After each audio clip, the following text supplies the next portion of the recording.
local people, important issues. CBS 10 WILM's weekly focus on the Lower Cape Fear region.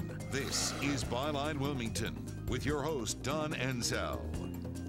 Welcome and good morning. Today, two local elected leaders give us their views on the public's right to know and what qualifies as public business. Joining us for our conversation is Wilmington Mayor Bill Saffo. Good morning.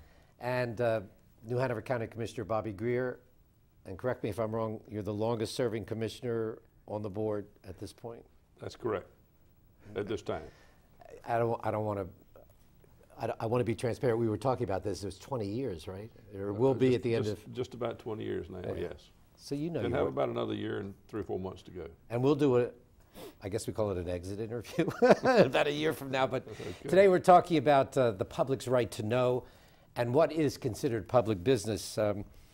Actually, this whole issue kind of resurfaced, and it's always been kind of a push-pull between the media and what is public business and what is not considered public business. And the whole issue got reignited when some members of Governor Easley's staff instructed state employees that they were allowed to delete computer messages that had in the subject line short term or no reference. Mm-hmm.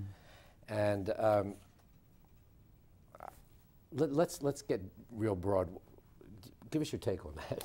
Well, you know, I think the more transparency you have in government, the better your government is. The more the people accept it, the more they know about what's going on in government, city, county, state, or federal government, the better off we all are. Obviously, the public records law are very clear as to what is private and what is being considered public.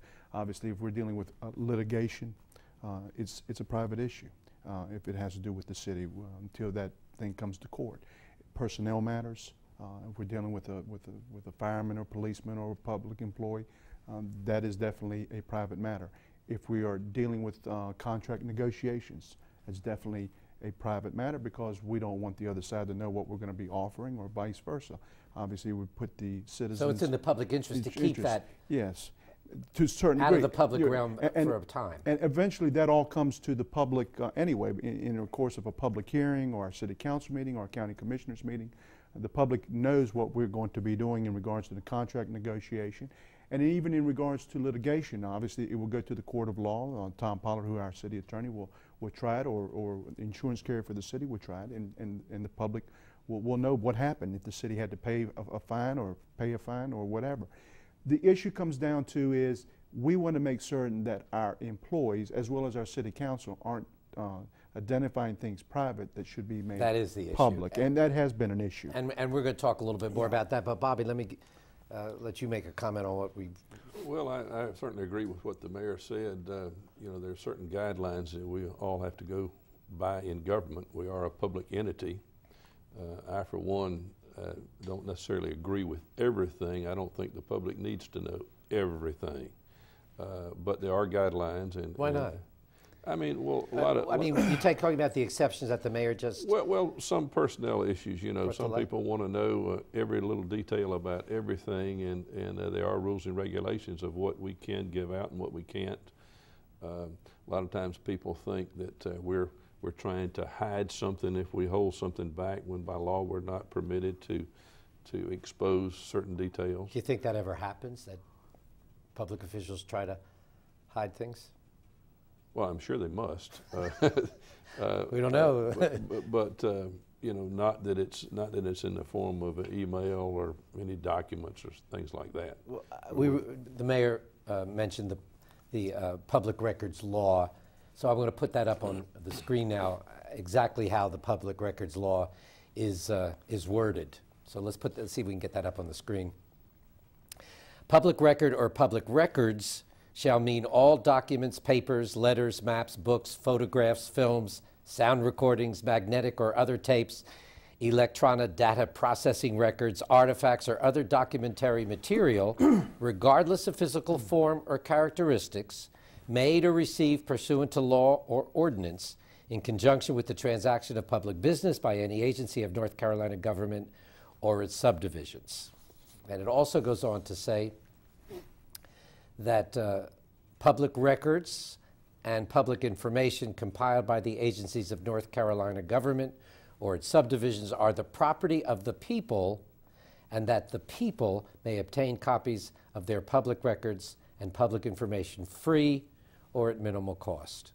So that's the way it's actually stated on the record. Who should make the judgment of whether something done on public equipment, and I use that term, we're really talking about computers, although it's even gotten bigger now. We've got texting, we've got tweeting, we've got all kinds of communication possibilities. Who should make the judgment of whether what is communicated is in the realm of public business? Who should make that determination? I certainly am not smart enough to make that determination. So whenever there's an issue that there's a gray area, we turn to the county attorney's office to give us guidance on what should be given to the public and what shouldn't. As far as basic emails and things like that, the county established a policy in 2001 outlining what you could do and what you couldn't do, and I think that's been revised a couple of times since then.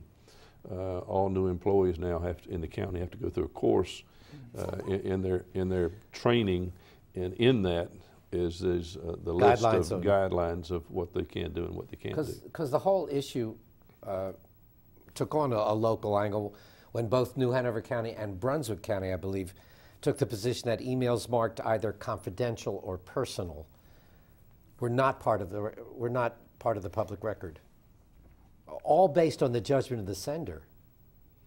Well, it's in New Hanover counties, there is a description of what can be considered that and not.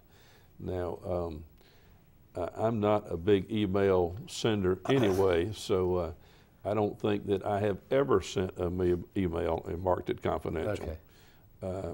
But I know a lot of people use it regularly. We receive a lot of emails.